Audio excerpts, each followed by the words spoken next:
Soyez bénis et salués dans le nom de notre Seigneur Jésus. Ce 2 mars 2025, jour dominical.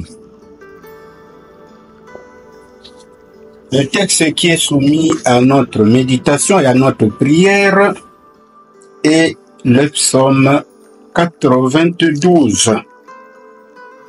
Ce psaume chante l'hymne de louange pour le sabbat. Donc c'est un psaume réservé pour le dimanche, le jour dominical. Faisons connaissance du message de ce psaume. Il est vrai qu'il s'agit de la louange. Il est bon de louer Dieu.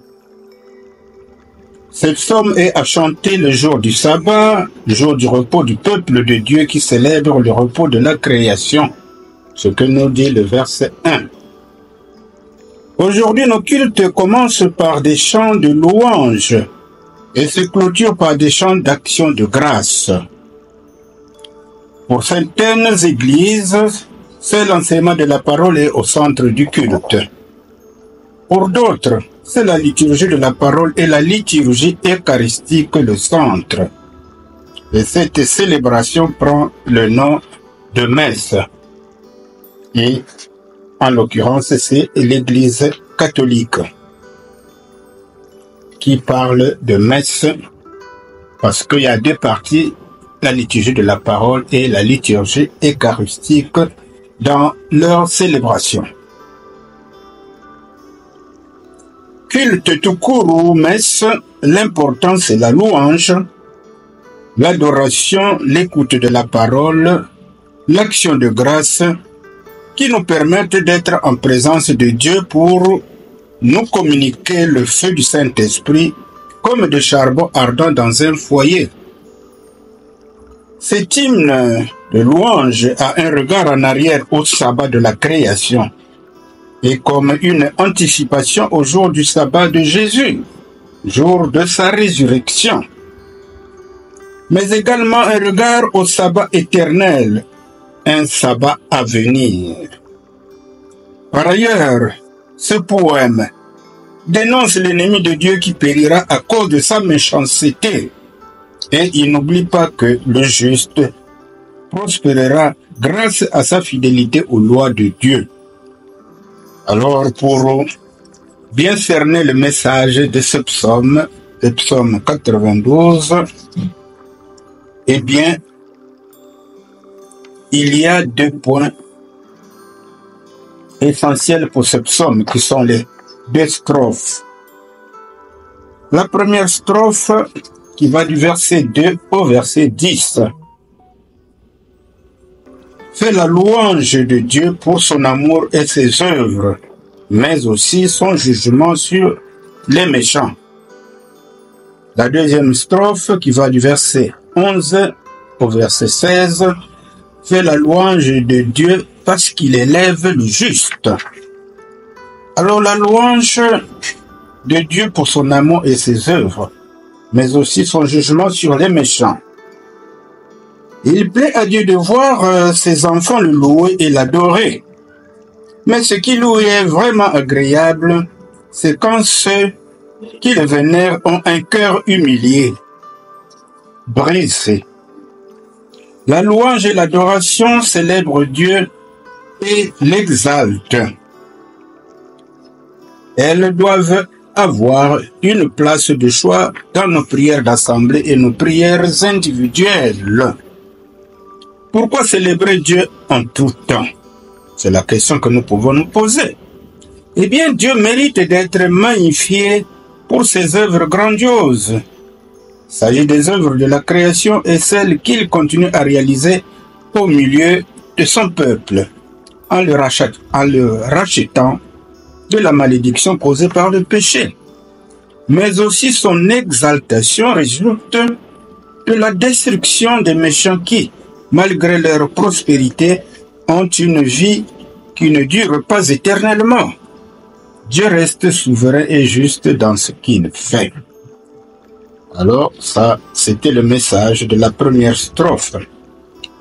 La deuxième strophe, les versets 11 à 16, louez Dieu parce qu'il élève le juste. Cette deuxième strophe expose les bénédictions personnelles résultant de la bonté de Dieu envers le juste. Le juste est celui qui est participant au plan du salut de Dieu.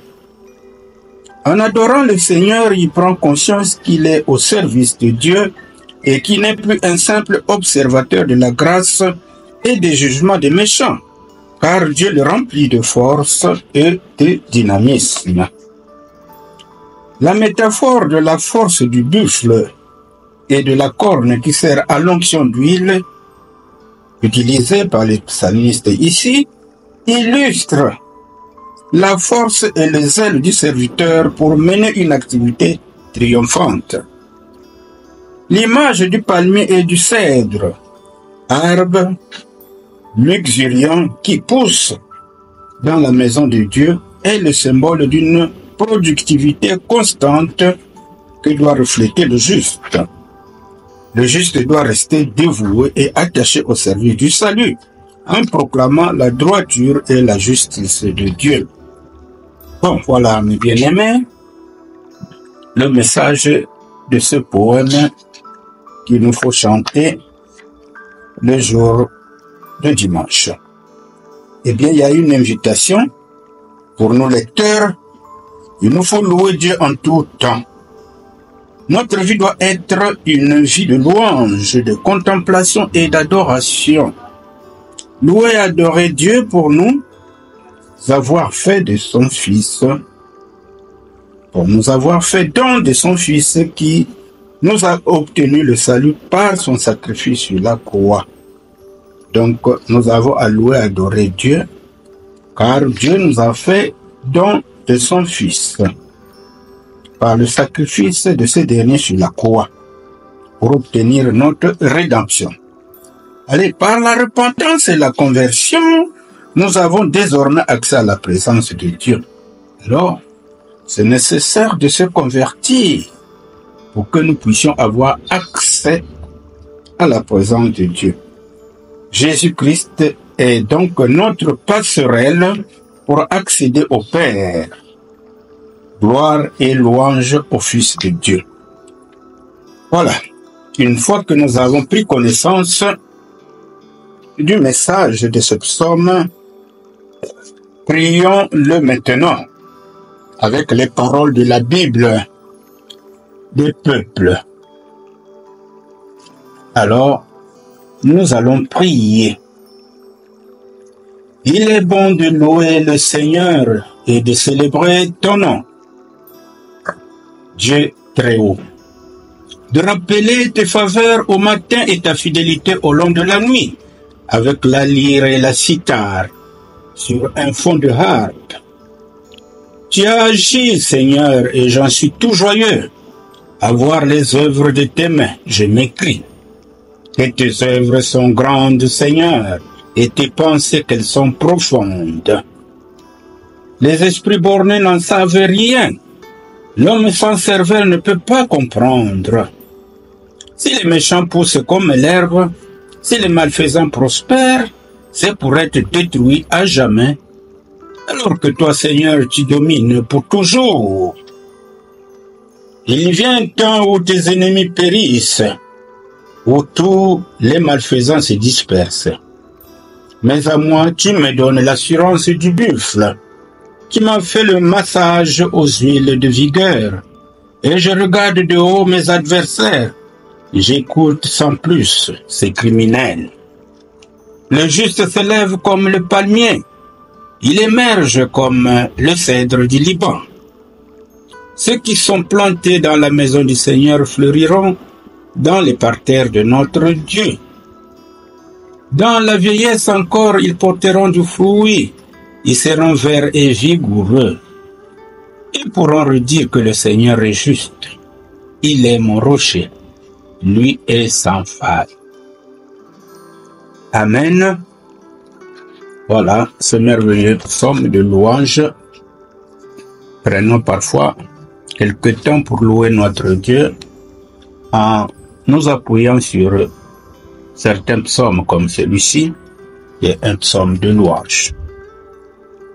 Que Dieu soit loué. Amen.